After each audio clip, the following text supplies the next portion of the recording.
Hi there, and welcome back, time travelers, on the journey to transform culture. I'm Steve, and I'll be your guide. Well, folks, this is Time Travelers 3. So, what will we talk about today, time travelers? Well, let's just talk a little bit about choices, history, and the future.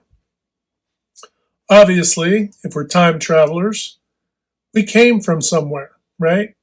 We have those in our forebears, right? It could be our parents, grandparents, so on and so forth, going all the way back, who've lent themselves their experience, their history, their energy, right? Their effort, their monetary, their ability to work and produce to provide for us, even indirectly if they were distant relatives potentially at times.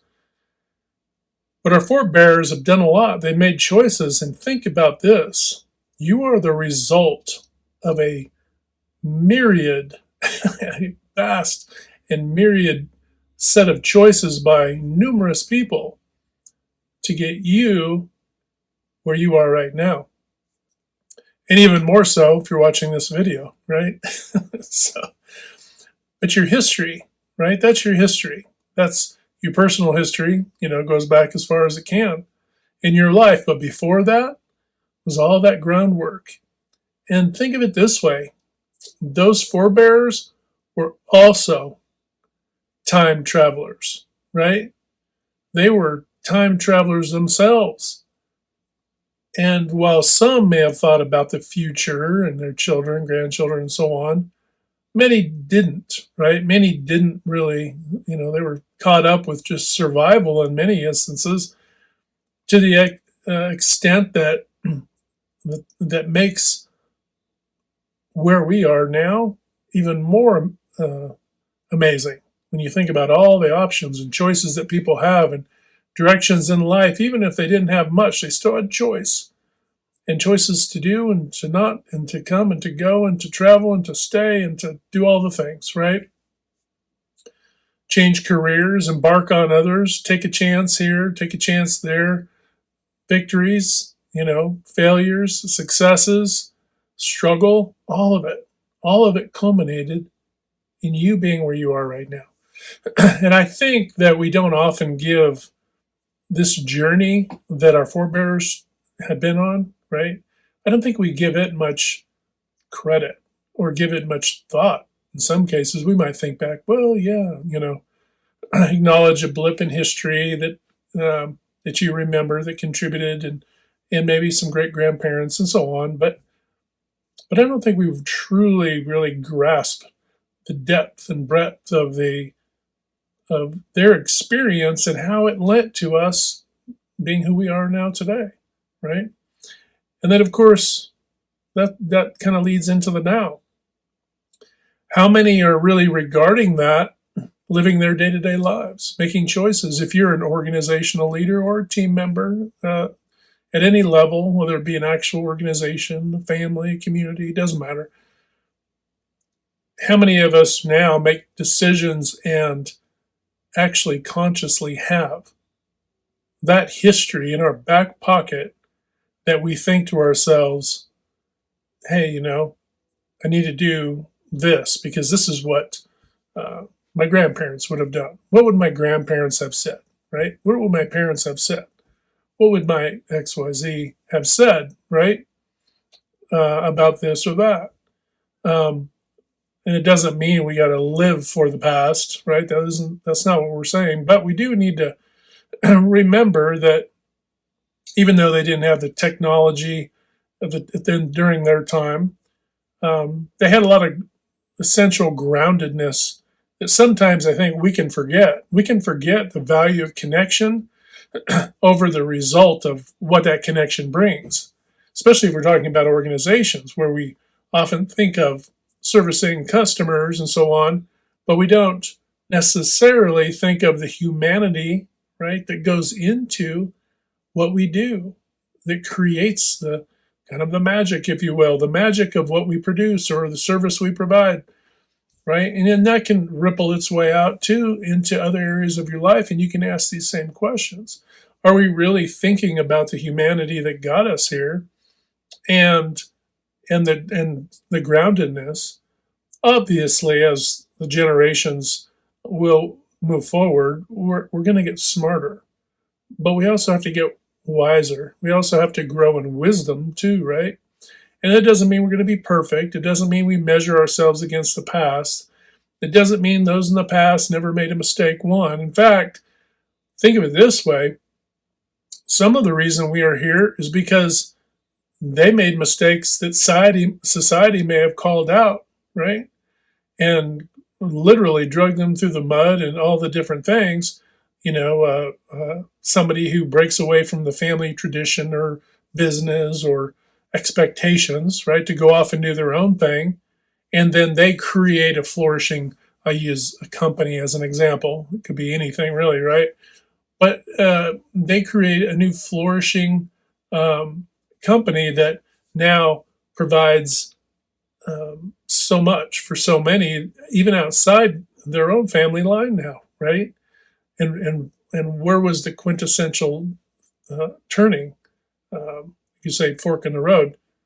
That fork in the road came when they decided to do something different. And though it may have been seen as rebellion, right? There's a fine line between rebellion and being a maverick, right? Rebellion is doing something in spite of, right? No, I'm rebelling against this. I may not agree, right? And they can actually, both can be true, right? You can rebel and be a maverick, but a rebellion on its own really is about just be a contrarian, right? I'm just not going to do this because somebody thinks I should. I'm not going to do that. That's kind of a goofy way to look at it. Don't do a thing because you want to do something that you want to do or a direction you want to follow. If you make decisions in contrary to what others are saying, that's no better than if you're just doing what they're telling you to do. It's the same. It's two sides of the same coin, folks. So having that perspective too, that the past played that role into our present, and then our current present regarding those decisions, right? Seeing also too where unnecessary risks were taken that may have ended a family line and so on, right? Poor choices that actually, some risks can lead to tragic ends, right? So there are those things too. Those are also lessons for the now. And those lessons were also a transmitted feature of what the forebears, right, did that transmits to today, that we are also learning and growing from, or should be, right? We should be. We don't always. You can look around and see that we're not always learning and picking up the wisdom that somebody else put down. Sometimes in rebellion. Sometimes that rebellion has been kind of an after the fact, kind of kicking the dirt on I can look at some tradition and say there's some traditions that are quite worthy, and there are some traditions that are just about control, right, and manipulation, and you can see where the genesis of them comes from control and manipulation. That's completely different than ones that are wrapped in growth, innovation, creativity, openness, vulnerability, love, acceptance, forgiveness, right? High cultural values, high values for all of humanity, really. So these are things that have culminated to the now. And now taking all of that, wrapping that in a ball and saying, okay, now we have that, right? And now we're going to embark on the future. And where will our future take us? Every moment is the possibility to make a new and different decision, right? To make a choice that's going to affect people's lives. It's one thing if it's something that affects our own lives, which can have an effect on others' lives as well, absolutely does. But then there's decisions we make that have a direct effect on people's lives. If you're an owner, leader in a company, for example, you have a direct impact on the outcome, or variables in the outcome of people's lives very directly, right? And we have to be humble stewards of that, carrying that mantle when we're, carrying it, to look at, hey, the decisions I make, the things that I do, the the way I coach, the message I'm stressing to my team, the wisdom I'm bringing to the table, and also reciprocally what they're bringing me, right? What they're giving me in the way of feedback, so that I can also grow, and so that this becomes a productive, not just productive, but really a garden, right? A garden where culture grows in a healthy way. So, in this Time Traveler 3, why am I talking about some of this? Well, folks, I believe we're quite on the verge of a decision point. As history moves through its ups and downs, right? Because history also, as a collective, it's just not just us as individuals or us as families or us as people in small cultures around the world, but that there's the bigger us, all of us, right? All of us on this planet. There is variability there. But we're approaching decision points, right? Decision points where we have to make the higher minded choices, the choices that benefit those out there in mass, really, right? We really can't be, there really just isn't room to be selfish minded anymore. Now, don't confuse selfish minded for not having everybody to be accountable and to playing their part and being a part of the effort. No, that's absolutely true. We have to all be a part of the effort. But it is to say that we have to be on the guard and on the lookout for the manipulative behavior, the manipulative messages, the manipulative things that are what? Contrary to what? As I discuss in the book, contrary to protecting love, right? If it's something that's not protecting love, what do you think the future timeline looks like if we're not protecting love in a situation? If we're not standing up for those who are innocent, who are whether they be innocent or whether they be people who are just trying to do their own thing, and other people um, are I guess you could say, trying to take advantage of them, right? Not only the less advantaged, but those who are targeted, right, by those who are manipulative, and who have a interest in thwarting their outcomes so that they can elevate themselves, right? It's back to that, the only way I can win is making sure you lose kind of a mentality. You could really boil it down to that. How do we get wins for everybody, right? How do we make it so the rising tide lifts all boats, right? And then keeping in mind that if we're going to lift all boats, doesn't mean we go and start fleecing everybody who's got a boat, right? Because that seems to tend to be our history. Our history tends to be replete with those who are, say, happy to give us the next new technology, but also happy to charge us ridiculous amounts for it, right? And making something accessible for those who may need it, but at the same time, nailing them really hard on cost, right? Is it really a benefit to anyone if you can't keep the costs reasonably, right? I mean, is the quality of a product or service or a thing that you do, doesn't that speak to the very necessity of it? But yet selling, we'll say junk, right? Or providing, fake service, right? Fake service or junk, that sort of thing. There are companies out there who are trying to fleece people by giving them junk, right? And saying that they're providing a service that they don't really provide, right? And that we have to be aware of these things too, so that we don't let folks get taken advantage of, right? We have to be on guard and watchful. These situations are, detrimental, because we're hurting the lives of so many people out there in communities all around the globe, really, frankly.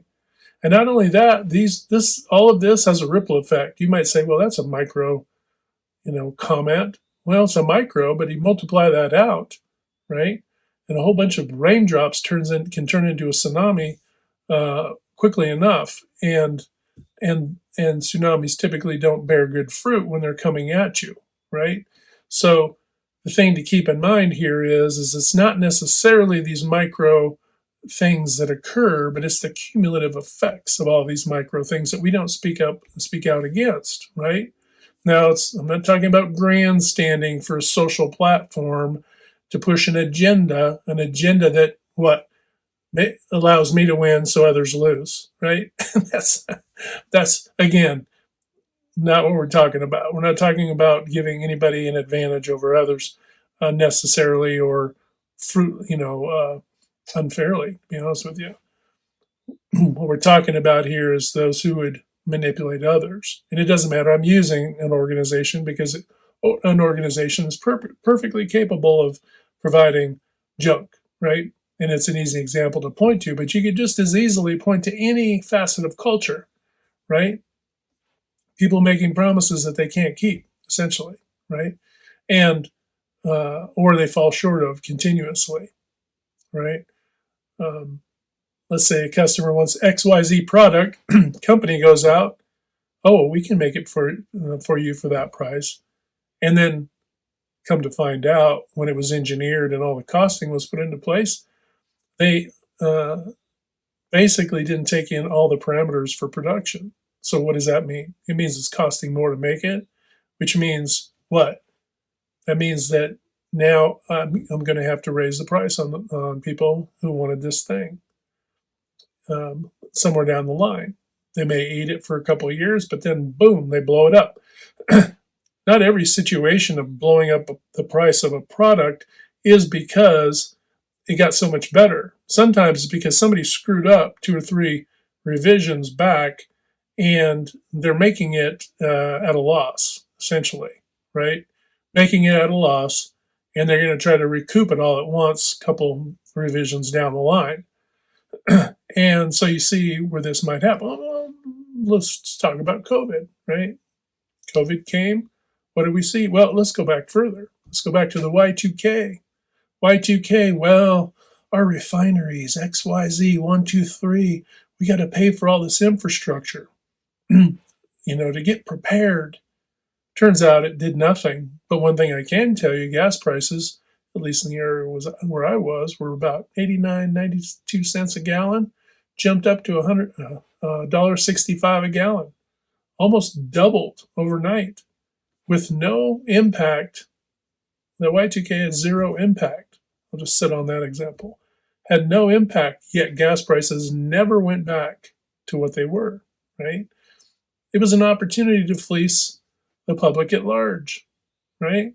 Fleece the public, well, we're going to have to do this and do that. And they still never, at that time, had never gone back to update the refineries.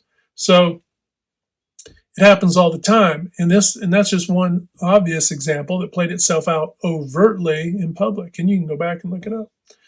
But there are millions of micro events like this always happening. Now, where do you think that lent in our timeline as time travelers?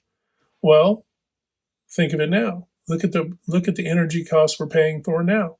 Look at the price of building homes, for example, right?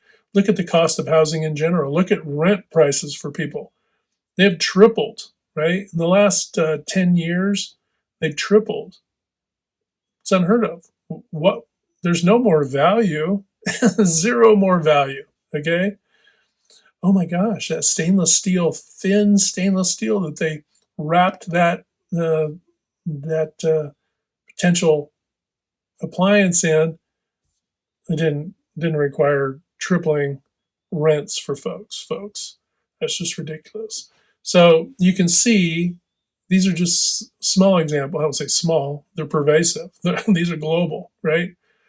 Because what are they trying to do? Whoever they are, there's an agenda to raising the costs, right? But yet, what was that in response to? Oh, was it in response to people getting for the wage coming up? The wage came up, so they tripled rent. Oh, we're going to double wages, we're going to triple rent. See, so it gets you on the front side and it gets you on the back side. Now, who do you think this is hurting? This is hurting families out there who are trying to, raise their children and bring them up to become what? Productive consumers for the future, not strictly, but that's what they will become, right? They'll become consumers for the future, potentially, right? But not if they don't have the buying power. How are they going to get the buying power if they can't, say, go and get skills through training and education and so on, right? So it all loops back in on itself. The difficulty here is that the effort to fleece people in this time traveling mode essentially is going to get us to a watershed point where people are just going to start boycotting products and service. They're just simply going to cut things off. And some already have, right? Start cutting things off, cutting things back, and until the silly, stupid stuff goes away. Doesn't mean they're going to keep trying to sell you the silly stuff. But the reason for having it now is starting to fade away, right? So as we go into the future, you have to ask yourself with every decision, what decision are you going to make when it comes to your buying power? What decision are you going to make when it comes to taking care of your team? As team members, what decision are you going to make to take care of your organization so that you can provide cost-effective and reasonably priced goods and services, right? If we're dragging our feet at work, what do you think that's doing to the cost of goods? It's raising cost of goods. And when that raises cost of goods, this is another thing that's lending itself to inflation. Our inefficiency is hurting our buying power. So in this time traveler episode, hopefully you can see that going forward, we have to make different choices. We have to make different choices functionally as humans, right? Operating in culture. Obviously, in our organizations, we have to be productive, but we also have to engage with one another. We have to be supportive if we're leaders and team leaders and owners, right? We have to provide the necessary resources, but we have to become smarter, right? In the Air Force, we used to say, work smarter, not harder. Yeah, no, it didn't come from anywhere else. That's where it came from. Work smarter, not harder. Well, work a little more, work harder, just slightly more hard, increase your cadence slightly in the hard department, but work 3 times smarter. And the net return to you not only means the organization and the customers, but also your own growth within that organization. Now, an organization that doesn't see that, this is where the timeline choices come. Look, folks, don't stick with an organization that is not going to reciprocate your efforts, right? Now, it doesn't mean they can reciprocate it in the exact moment, right? You don't work hard today and then see a benefit tomorrow. We work hard and we build a momentum, just like we build every quarter to quarter, right? So what I do this quarter, we will see next quarter, and so on and so forth, right? So we just can't sit back. We always have to be learning, growing, and ascending as human beings. If we're not, what are we doing? We're making a decision within that timeline to take a lower path. And when we take the lower path, we're dragging all of culture with us. So we have to be careful we don't do that. So we have to be very conscious about our choices, very conscious about what we say, very conscious about our team building efforts, very conscious about being vulnerable enough to communicate with our teams, very conscious about being professional enough as team members to communicate with our team and our leadership too, right? So there isn't just one aspect of this, folks. It's a whole, it's like a bird. They have many feathers, and they're not flying with one feather, right? It takes all these feathers, right, to be able to get them aloft. It's no different with us. So in this time traveling journey that we're on, start thinking very consciously in the front of your mind about decision points, not only in your own life, but the decisions you make that affect other people, right? We don't want to, even by accident, start manipulating people to do things that is against their highest good or our own highest good, right? If we can't get wins for everybody doing a thing, do we need to do the thing? Probably not, right? If you find a new way to build a home, right? Let's say it costs, I'm just going to throw a number out there. Let's say it cost $150,000 for a builder to build a particular home. Somebody comes along with a new technology to build that same home, and maybe it has slightly better ability to, energy efficiency and all that kind of stuff. Maybe it will say it's 12% better, right? But yet the cost of that same square foot home is 3 times the cost now because it's got the fancy this and the fancy that. That's fleecing, folks. And we have to stop this nonsense. It's not innovation if it's not solving a problem, right? Innovation isn't, let me find another way to mess over the public and to get them to pay 3 times the price for something that isn't really going to give them much value. All right, folks, time travelers, you. Hope you're having a fantastic day.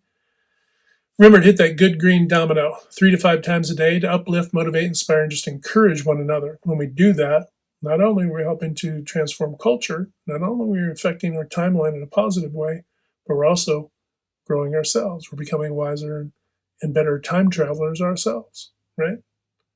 All right, folks, have a fantastic day. Hit like, share, and subscribe. Until next time, we'll talk to you later.